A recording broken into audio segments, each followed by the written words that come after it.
Film ini dimulai dengan adegan seorang gadis muda yang bernama Kuniko sedang berlari di taman. Ketika dia memasuki sebuah terowongan, dia disergap dari belakang. Inilah kejadian penculikannya. Pelakunya bernama Iwazono. Kedepannya kita panggil Om Zono aja ya. Seorang om-om tua yang bertampang mesum dan cabul, seperti film-film yang biasa kalian tonton yang berkode Ike Kimochi. Ya. Lanjut. Om Zono membawa Kuniko ke apartemennya di lantai 2. Terlihat di sini Kuniko terbaring di kasur dan sedang pingsan. Om Zono terlihat memandangi sambil berpikir. Kuniko tiba-tiba terbangun dan menyadari bahwa dia telah diculik. Dan dia berteriak minta tolong. Om Zono segera menutup mulutnya dan mengancam agar dia tutup mulut. Kuniko menanyakan, "Kenapa kamu culikku?" Tapi Om Zono malah meminta maaf ke Kuniko bahwa dia telah sengaja menculiknya. Kuniko dengan sinis mengatakan, "Kau mau mengencerotku kan?" Om Zono menjelaskan agar dia tetap diam kalau tidak mau kenapa-napa. Lalu Om Zono memperkenalkan dirinya sebagai salesman. Ternyata Om Zono telah lama mengintai Kuniko dan tahu latar belakangnya sebagai putri terakhir dari sebuah keluarga kaya. Om Zono menceritakan latar belakangnya. Dulu dia putra dari seorang pemilik perusahaan mebel dan ada gadis muda yang bernama Mizue yang bekerja di perusahaan bapaknya. Diam-diam dia menyukainya karena si gadis ini tetap menolaknya. Dia sudah mempunyai pacar. Om Zono yang sakit hati kemudian memperkaos si gadis ini. Ternyata dia dari muda sudah cabul. Besoknya tunangan Mizue datang dan memukul Om Zono. Om Zono berpikir setelah kejadian itu dia bisa memperistri Mizue. Setelah menikah, ternyata Mizue mengabaikannya. Dan ketika anaknya lahir, dia malah membawa anaknya meninggalkan Om Zono. Om Zono pun kecewa. Lalu, tak lama usaha ayah Om Zono bangkrut dan dia terlantar. Akhirnya pun dia terdampar di Tokyo. Dan dia bekerja sebagai seorang salesman. Kuniko berteriak, "Dasar Om Cabul, apakah kau tidak belajar sesuatu dari masa lalumu?" Om Zono menjawab, "Kau benar. Yang kuinginkan sekarang adalah cinta sejati ketika tubuh dan pikiran bercinta secara sempurna." Om Zono berkata, "Aku akan melatihmu." Kuniko berteriak, "Lepaskan aku, bebaskan ikatanku." Kasihan ya. Scan pun berganti. Ke pagi hari, terlihat Kuniko yang baru bangun dan Om Zono yang bersiap mau bekerja ke kantor. Om Zono pun melepaskan ikatan Kuniko dan menyuruhnya mandi. Lalu dia mengancam Kuniko, "Jangan coba-coba macam-macam dan melarikan diri. Jika kau mencoba, aku akan menusukmu. Lalu aku akan bunuh diri." Kuniko yang ketakutan menurutinya. Om Zono pun menyuruh Kuniko mandi. Oke, teman-teman, sekarang kita beralih ke adegan Kuniko yang lagi mandi. Saya tahu pikiran kalian. Saya akan screenshot berapa suasana dari Kuniko lagi mandi. Oke, lanjut. Kuniko berkata, "Om Cabul, sebentar lagi kau akan tertangkap. Jadi latihanku tidak akan selesai." Om Zono tidak menanggapi, malah mengajak Kuniko sarapan. Om Zono bilang, "Aku akan melatihmu. Terus tidak peduli berapa lama waktu yang diperlukan." Lalu dia mengenalkan area lingkungan dia tinggal. Di sebelah ada pelajar yang kerjanya belajar dulu dan nonton bokep dan coli melulu. Kita panggil saja dia Bang Coli. Kuniko berkata, "Orang cabul memang selalu berkumpul bersama." Di sebelah ada Midori, pelayan di sebuah bar. Di lantai 1 di bawah ada Kawamata, bapak-bapak tua. Jangan pernah coba bicara dengannya. Seorang petugas kebersihan. Kamar nomor 3 tepat di bawah kita, Moriyama, seorang salesman air minum. Lalu ada ibu kos yang suka kepo dengan urusan orang. Jauhi dia. Lanjut. Lalu Om Zono berangkat ke kantor. Supaya aman dia pun mengikat dan menutup mulut Kuniko. Scan berganti. Om Zono buru-buru turun dari apartemennya, bertemu dengan ibu kos yang menyuruh memperbaiki pintu kamarnya karena rusak. Lanjut, terlihat Kuniko yang mencoba meronta, ternyata Bang Coli yang lagi nonton bokep di sebelah curiga. Tapi karena kecapekan, dia tertidur lagi. Scan berganti, terlihat Om Zono memasuki kantor.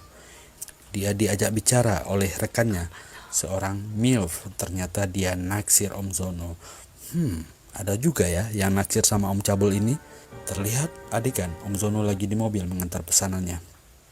Sehabis mengantar pesanannya, Om Zono buru-buru pulang untuk melihat Kuniko.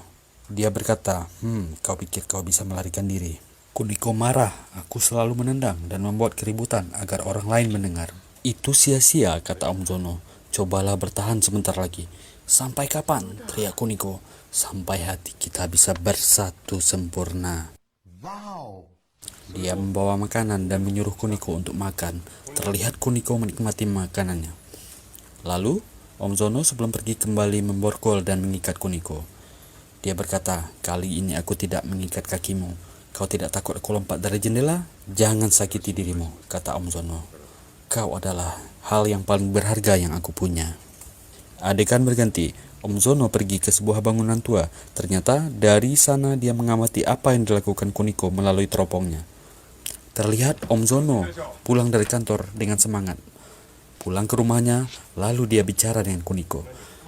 Aku membawa sesuatu yang lezat. Ternyata Om Cabul ini perhatian juga.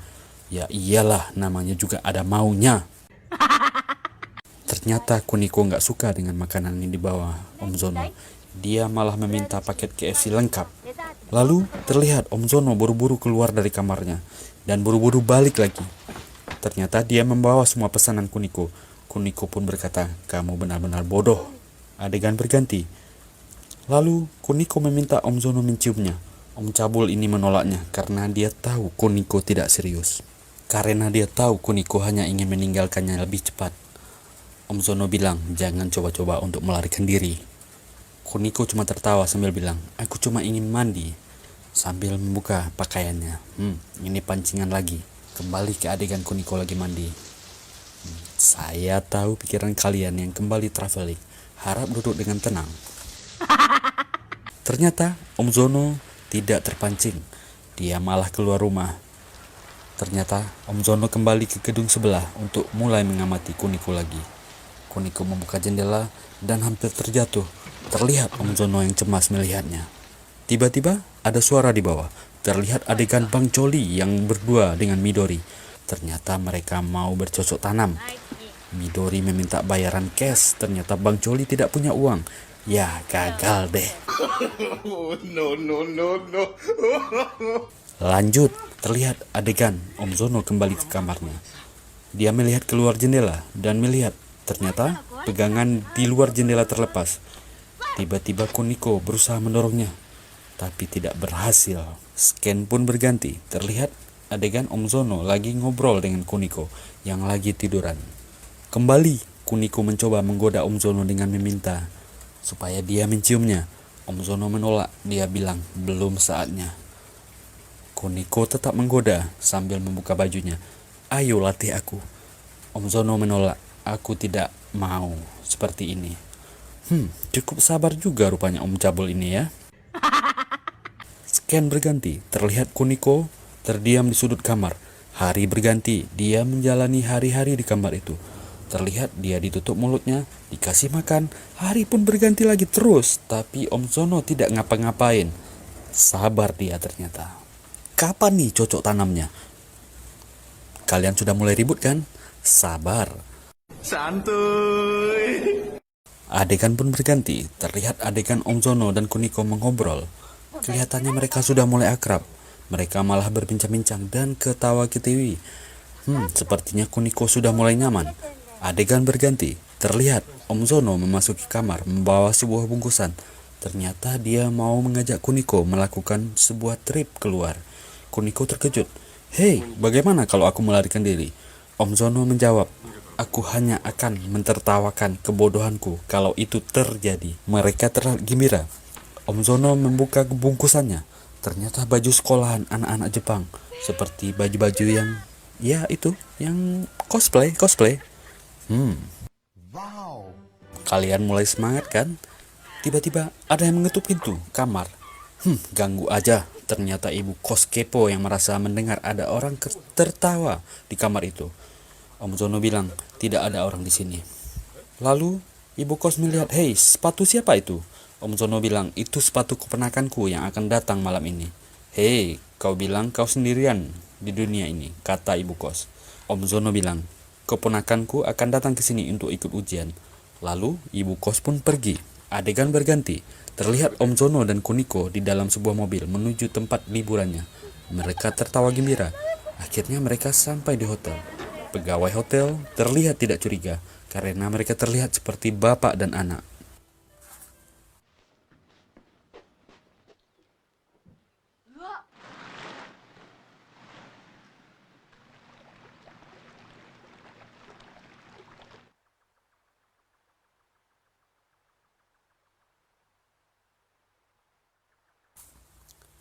Tidur di kamar hotel, tetap aja Om Zono nggak ngapa-ngapain si Kuniko. Terlihat Om Zono dan Kuniko baru kembali ke hotel setelah jalan-jalan dari luar.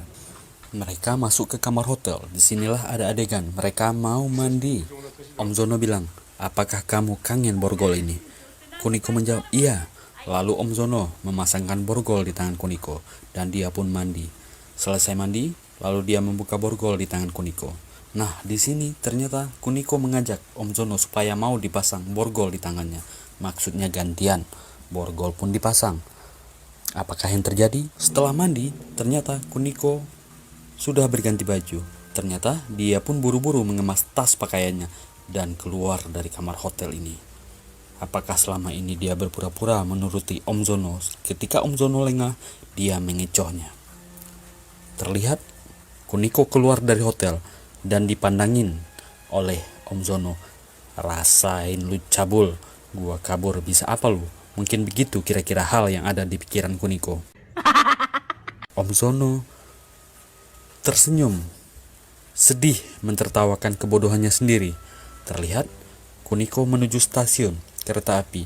Kelihatannya mau melarikan diri pakai kereta dia. Ganti adegan, nampak pegawai hotel yang curiga mengetuk pintu kamarnya Om Zono, tapi tidak ada jawaban. Ganti scan lagi. Terlihat Kuniko lagi menunggu kereta. Entah apa yang dipikirannya. Dia terlihat termenung, mengingat kejadian yang menimpanya. Kereta datang. Apakah Kuniko akan pergi? Lanjut. Tiba-tiba, ujuk-ujuk, tak disangka-sangka, Kuniko kembali ke hotel. Kuniko membebaskan Om Zono. Di dalam mobil, di perjalanan pulang, apakah ini ujian? Tanya Om Zono. Kuniko cuma tersenyum. Ya, itu cuma tes, jawab Kuniko. Tapi bagaimana kalau aku memang pergi dengan kereta itu? Kata Kuniko. Om Zono pun tersenyum dan menjawab, itu pilihanmu, aku tidak bisa berbuat apapun. Kuniko terlihat senang dan tertawa.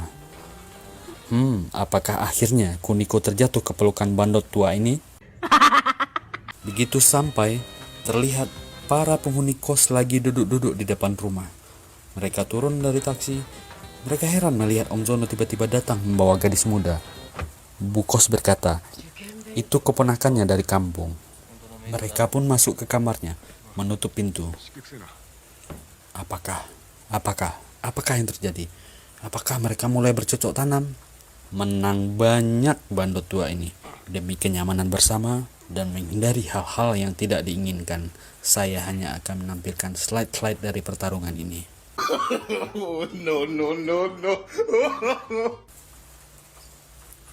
Apakah kalian bisa membayangkan kejadian di bawah selimut? Pikirannya pasti traveling kemana-mana. Menang banyak bandot tua ini. Kalian jangan iri.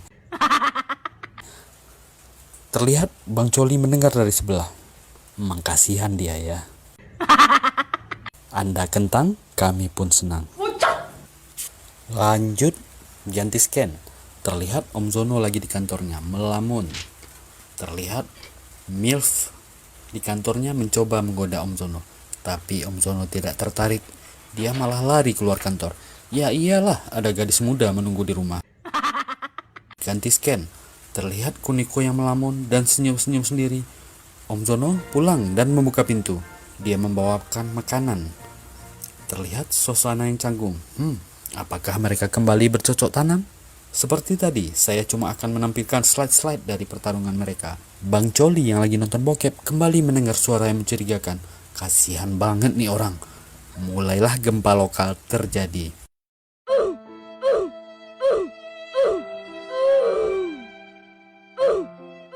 Setelah beberapa babak, akhirnya selesai juga. Adegan kembali ke malam hari. Terlihat Om Zono pulang dari kantor dan memakaikan kimono baru berwarna merah ke Kuniko. Kuniko berkata, "Latih aku." Aduh, kok bercocok tanam lagi ya? Mulai lagi deh. Sampai di sini, jika ada yang merasakan terdesak, silahkan pause videonya dan menuju kamar mandi terdekat.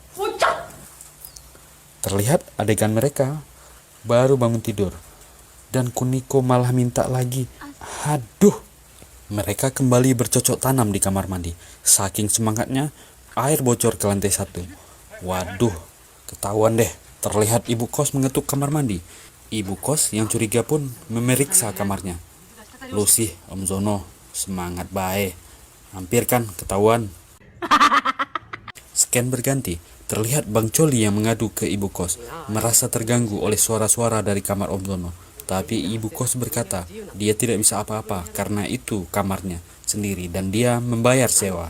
Midori datang ke ibu kos, bilang bahwa dia tidak yakin gadis itu adalah keponakan Om Zono. Saya juga sih. Lanjut, ganti scan. Terlihat Kuniko dengan Om Zono menuruni tangga dan dia di stop ibu kos. Om Zono bilang, dia mau bekerja dan keponakannya mau belanja. Ganti scan. Aduh. Anjim. Adegan bercocok tanam lagi. Ampun. Jadi teman-teman, jika Anda merasa kentang menyaksikan video ini, silahkan download video fullnya dan nonton sendiri. Dan tanggung risikonya sendiri. Ganti scan ke pagi hari. Terlihat Kuniko keluar dari kamarnya. Ibu kos menghentikannya. Hei, aku lihat keponakanmu tidak pernah pergi sekolah. Dia cuma mau belajar sendiri dulu di rumah. Jawab Om Zono. Ya iyalah, bandot, lu yang ngajarin. Ganti scan. Terlihat Bang Coli keluar rumahnya. Ternyata dia mengikuti Kuniko dan merasa curiga. Bang Coli diam-diam mengintip. Terlihat seorang laki-laki di supermarket. Ternyata dia adalah detektif yang menyelidiki kasus hilangnya Kuniko. Terlihat Kuniko menawar-nawar belanjaan. Dan kebetulan di TV ada siaran tentang hilangnya Kuniko dan fotonya terpampang jelas di sana. Di berita menyebutkan telah hilang seorang gadis ketika jogging. Dan Bang Coli menyaksikan ini. Akhirnya ketahuan. Ternyata keluarga Kuniko menawarkan hadiah 1.000.000 yen bagi yang punya informasi di mana Kuniko berada. Bang Coli terkejut. Detektif tadi terlihat mengamati Kuniko. Kelihatan dia mulai sadar itu adalah Kuniko. Dan di sana juga ada Bang Coli yang juga lagi diam-diam mengamati. Ketika di taman, Kuniko melihat anak-anak bermain di taman. Detektif itu menghampiri. Kuniko bukan. Dan disinilah Kuniko tidak bisa mengelak lagi. Terlihat Bang Coli berlari menuju kantor polisi, melaporkan bahwa dia telah menemukan Kuniko. Detektif yang bertugas bilang, Anda telat, Kuniko telah ditemukan 2 menit yang lalu. Dan dia baru saja dibawa ke sini oleh detektif Owamura. Aduh, kasihan Bang Coli. Ganti scan. Terlihat para penghuni kos lagi bergosip ria. Tiba-tiba mobil Om Zono masuk dan dia menuju kamar kosnya. Tiba-tiba dia dihentikan oleh detektif. Iwazono-san, kamu ditangkap karena telah menculik seorang anak gadis. Om Zono terdiam. Lalu dia menjawab, ya, itu aku. Dan aku tidak akan lari. Tapi izinkan aku membawa bungkusan ini ke Kuniko. Detektif menjawab, Kuniko tidak lagi di sini. Kami sudah membawanya ke tempat aman. Om Zono kaget. Detektif lalu memeriksa bungkusan yang dibawa Om Zono. Ternyata isinya kutang dan celdam. Dasar cabul. No. Ganti scan. Terlihat Om Zono lagi diinterogasi. Dan dia mengakui semua perbuatannya. Dan dia menyekap Kuniko di kamarnya. Ternyata Kuniko malah membuat pengakuan lain. Bahwa dia tidak diculik. Dan dia ikut sukarela dengan Om Zono. Bahwa dia melakukannya suka sama suka. Terlihat adegan Om Zono tercengang. Bahwa dia tidak dihukum lama. karena Kuniko mengaku dia tidak diculik dan dia tinggal bersama dengannya karena suka sama suka, dan dia hanya dihukum 3 tahun. Om Zono pun terkejut dan film pun berakhir.